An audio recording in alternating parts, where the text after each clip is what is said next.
Kadang kehancuran tuh gak datang dengan suara yang keras, gak selalu diledakan, tidak selalu ada air mata, bahkan teriakan.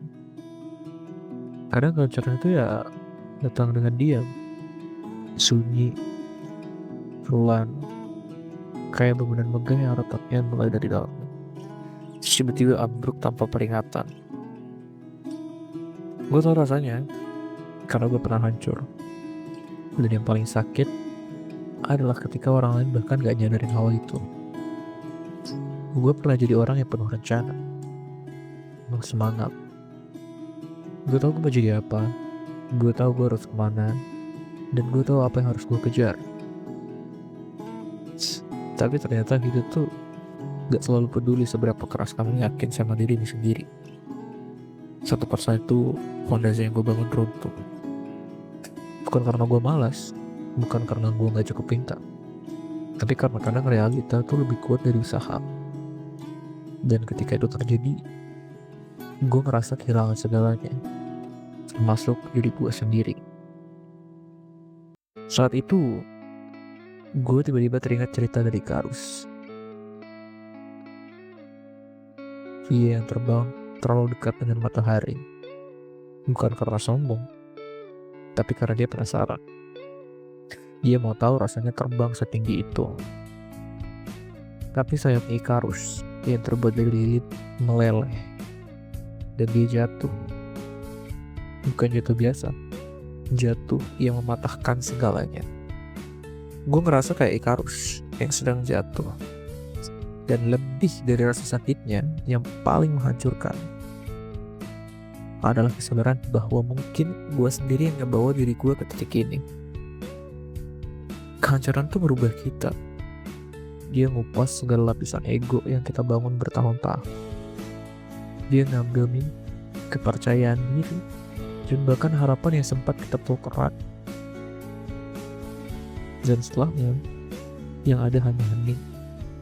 Kadang gue duduk sendiri natap puing-puing hidup gue sambil bertanya, gue masih bisa bangkit gak ya dari ini?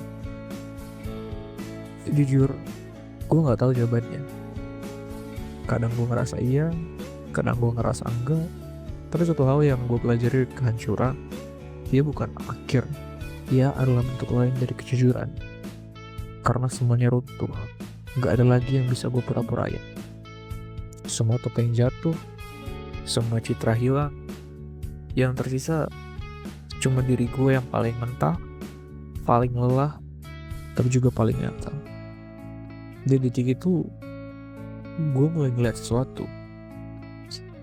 Sayap gue memang patah, tapi bukan berarti gue gak akan terbang lagi.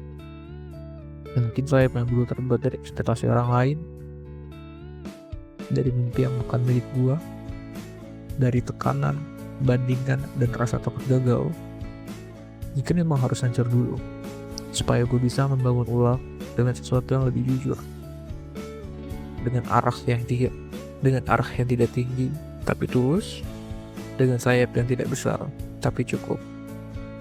Kalau lu juga sedang runtuh, gue tahu itu menakutkan. Kalau sayap lu juga sedang patah, gue tahu itu juga menakutkan. Tapi percaya deh, lu itu gak sendirian. Lu bukan gagal, lu cuman sedang dibentuk ulang. Kadang kehancuran adalah cara hidup untuk bilang, sudah cukup jadi orang lain, sekarang waktunya lu jadi diri lu sendiri. Jadi ambil waktu, ambil napas, biarkan luka itu berbicara, biarkan puing-puing itu berserakan. Karena dari sanalah lu bakal tahu apa yang layak dibangun kembali dan apa yang lu harus lepasin selamanya.